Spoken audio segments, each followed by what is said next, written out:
ఏపీలో మంత్రివర్గ కూర్పుపైనే చర్చ. తేదాపలో క్లీన్ ఇమేజ్ ఉన్న ఎమ్మెల్యేలు, బీసీ, యువత, మహిళలకు ప్రాధాన్యం ఇచ్చిన జనసేన, భాజపాల నుంచి ఎవరికి ఎంపిక అనేది కీలకమే.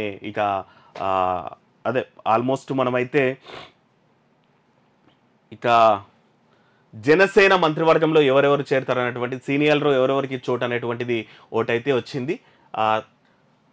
తేదాప ఉమ్మడి జిల్లాల ప్రతిపాదన ప్రకారం మనం కూడా ఆల్రెడీ జిందగీ మీడియా అయితే ఓ లిస్ట్ అయితే ప్రిపేర్ చేసి మనం అందరికంటే ముందు కూడా బ్రేక్ చేసినాము. మంత్రులు ఎవరు ఉంటారు, ఏపీ క్యాబినెట్లో, చంద్రబాబు క్యాబినెట్లో ఎవరెవరు మంత్రులు ఉంటారు అన్నటువంటిది. ఎందుకంటే అది 3 పార్టీల కూర్పు. 3 పార్టీలకు కూడా సామాజికంగా, ఆర్థికంగా, తర్వాత అన్ని రకాలుగా కూడా బెనిఫిట్ చేయాల్సినటువంటి పరిస్థితులు అయితే ఉన్నాయి.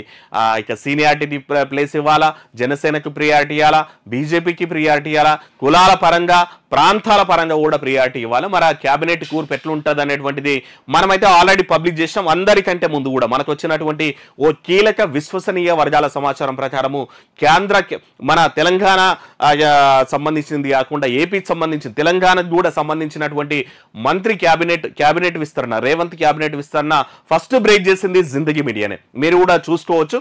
అందరికంటే ముందే మనకు వచ్చినటువంటి ఓ లిస్ట్ని ఇచ్చినాము. ఆల్మోస్ట్ 95% కూడా అది మ్యాచ్ అయినటువంటి పరిస్థితి ఉంది. ఇక ఏపీ క్యాబినెట్ సంబంధించింది కూడా మొత్తం ఉమ్మడి తెలుగు రాష్ట్రాల్లో ఆ మంత్రుల లిస్టును ఫస్ట్ బ్రేక్ చేసింది జిందగీ మీడియానే చెప్దాం. మరి ఈనాడు వాళ్ళు చెప్పినటువంటి లిస్ట్ ఏముందో చూద్దాము.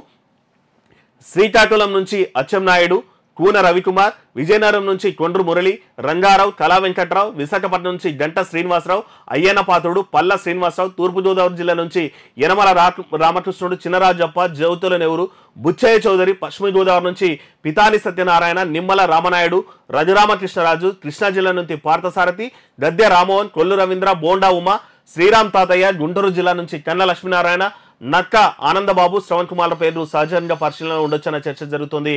లోకేష్ మంత్రివర్గంలో చేరతారా లేదా అన్న దానిపై బట్టి గుంటూరు జిల్లాలో ఇంకొందరు సీనియర్ పేర్లు వినిపించవచ్చు అన్నటువంటి మాట కూడా నడుస్తుంది.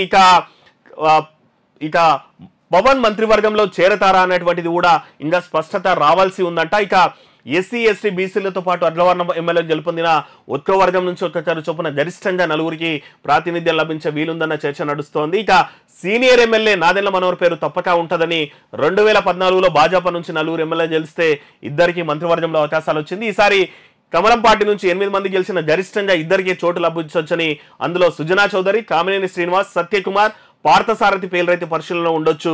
జనసేన, భాజపాల నుంచి ఏ జిల్లాలో ఆల్మోస్ట్ మనం ఇచ్చిన లిస్టు, ఎందుకంటే ఈనాడు పేపర్ అంటే మనకంతా క్లియర్గా తెలుసు. ఈనాడు పేపరు ఈక్వల్ టు టీడీపీ అనేటువంటిది అయితే అందరికీ తెలుసు.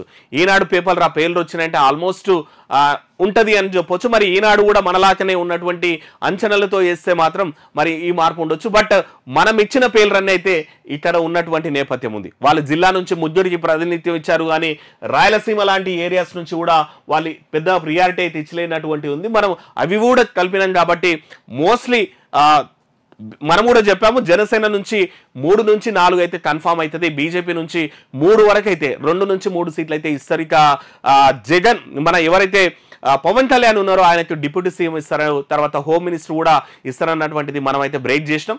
చూద్దాం మరి, ఎందుకంటే 12 తారీఖు ఆల్మోస్ట్ ఈరోజు మనం 6లో ఉన్నట్టే, ఇంకా 12 తారీఖు అంటే పెద్ద దూరం ఏం లేదు. ఆ రోజు మరి మొత్తం క్యాబినెట్ విస్తరణ జరుగుతుందా, లేదనుకుంటే క్యాబినెట్ మొత్తం కూర్పు జరిగి చంద్రబాబు ప్రమాణ స్వీకారానికి వెళ్తారా, లేదంటే తొలుత కొద్ది మందిని తీసుకొని ఆ తర్వాత మళ్ళీ కూర్పు చేస్తారనేటువంటిది అయితే చూడాల్సిన పరిస్థితి అయితే ఉంది.